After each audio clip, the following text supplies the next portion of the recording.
ظلم کا مقابلہ کرنے کے لیے لوگ کھڑے ہوتے ہیں، اور جو سب سے زیادہ ہماری اسلام کی تاریخ میں میرے سے بہتر تو آپ سب جانتے ہیں کہ جو ظلم کے خلاف کھڑے ہوئے تھے حضرت امام حسین، اور وہ جو انہوں نے رائے حق پہ کھڑے ہو کے جو اتنی بڑی قربانی دی تھی، وہ ہمیشہ کے لیے مسلمانوں تو چھوڑے انسانیت کے لیے انہوں نے ایک ایسا مثال قائم کی تھی کہ جو معاشرہ ظلم کے سامنے جھکتا ہے، جو معاشرہ رائے حق پہ کھڑے ہونے سے ڈرتا ہے، اس معاشرے کا کوئی مستقبل نہیں ہوتا۔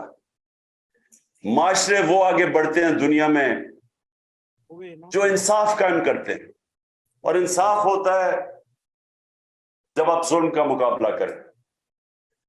اور میں بار بار لوگوں کو بتاتا ہوں کہ جو لا الہ الا اللہ میری نظر میں تو جو بت ہے ان میں سے سب سے بڑا اور خوفناک بت خوف کا بت ہے۔ اس کی وجہ سے انسانیت غلام بن جاتی ہے۔ فرعون کے انسان غلام بنے ہوئے تھے، حضرت موسیٰ ان کی مشن تھی ان کو آزاد کرنے کے لیے۔ جو بھی اللہ کے پیغمبر تھے وہ سارے انسانیت کے لیے اور انصاف کے لیے کھڑے ہوئے تھے۔ حضرت ابراہیم نمرود کا مقابلہ کر رہے تھے، حضرت عیسیٰ رومن امپیریلزم کا مقابلہ کر رہے تھے، اور جو یہودی اس وقت کی ایلیٹ تھی، نبی صلی اللہ علیہ وسلم قریش کے سامنے کھڑے ہوئے تھے جو انہوں نے ظلم کیا تھا۔ تو آج جو ہر وقت کا یزید ہوتا ہے، اس وقت بھی یزیدیت ہے۔ ایک ظالم اس وقت سسٹم آیا ہوا ہے جو انسانوں کو غلام بنانے کی کوشش کر رہا ہے، اور کیسے غلام بناتا ہے؟ خوف پیدا کر کے۔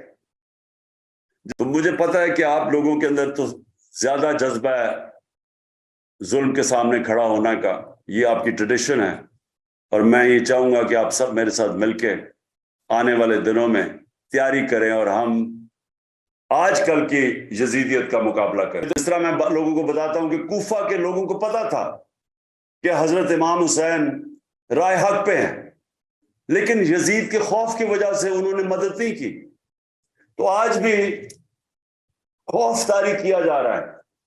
ایک وہ لوگ اوپر مسلط کیے گئے ہیں اور ان کے ہینڈلرز ہیں جو ملک کے نامور ڈاکو ہیں، جو این آر او کے لوگ ہیں، جو دوسری دفعہ این آر او لے رہے ہیں۔ تو جو ان کے خلاف آواز بلند کرتا ہے ان کے اوپر ہر قسم کی سختی کی جا رہی ہے۔ ہمارے لوگوں کو پکڑا جا رہا ہے، دھمکایا جا رہا ہے، میرے اوپر قاتلہ حملہ کیا۔ یہ ساری کڑی ہے اس کے کہ کسی نہ کسی طرح ہم ان کی غلامی کر لیں، کہ ہم قبول کر لیں ان چوروں کو۔ تو یہ وہ میری نظر میں ایک پاکستان کی تاریخ میں ایک بہت اہم موڑ ہے۔ یہ فیصلہ کرے گا کہ ہم ملک جاتا کدھر ہے، کیا وہ اس راستے پہ جاتا ہے جو ہماری عظمت کا راستہ ہے، یا وہ تباہی کے راستے پہ جاتا ہے۔ اور وہ جتنی میری قوم اس وقت ایک انصاف کے ساتھ کھڑی ہوگی، رول آف لا کے ساتھ، قانون کی حکمرانی کے ساتھ، عدل اور انصاف کے ساتھ، اتنا ہی اپنے اوپر سے یہ ظلم ختم کری اور قوم کی پرواز اوپر ہوگی۔ اور اگر ہم اس وقت اس کو قبول کر لیں کہ ان کے خوف کی وجہ سے، کہ کیونکہ یہ جیلوں میں لوگوں کو ڈال رہے ہیں، ہمارے لوگوں کو پکڑ رہے ہیں، علی امین کو پکڑا، علی زیدی کو آج پکڑا، ہمارے سوشل میڈیا کے لوگوں کو پکڑا ہے، لوگوں کے اوپر تشدد کیا ہے، ظلم کیا ہے، صرف یہ خوف طاری کرنے کے لیے کہ ہم ان کو کسی طرح قبول کر لیں۔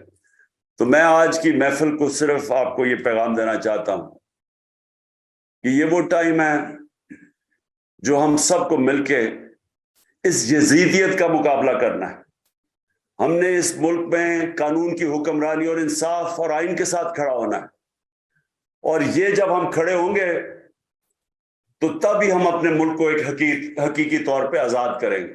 آزاد قومیں وہ ہیں، آزاد قومیں وہ ہیں جدھر انصاف ہے، جدھر فنڈامنٹل رائٹس ہیں، بنیادی حقوق ہیں، جدھر کمزور کو طاقتور تحفظ دیتا ہے ان کا قانون۔ جو آج مجھے افسوس سے کہنا پڑتا ہے کہ مغرب میں جس طرح کے انصاف کا نظام ہے، جو آپ کو مثلا آپ یورپ چلے جائیں، اسکینڈینیویا، ڈنمارک، ادھر ہر کمزور آدمی کی حفاظت کرتا ہے ان کا قانون۔ یہاں ایک طاقتور کے لیے قانون ہے اور دوسرا کمزور کے لیے ہے. جو کمزور ہے اس کو انصاف نہیں ملتا، اور جو طاقتور ہے وہ NRO لے لیتا ہے چوری کر کے بھی، وہ قانون کے اوپر ہے. تو یہ ہے ہمارا اس وقت کی جہاد.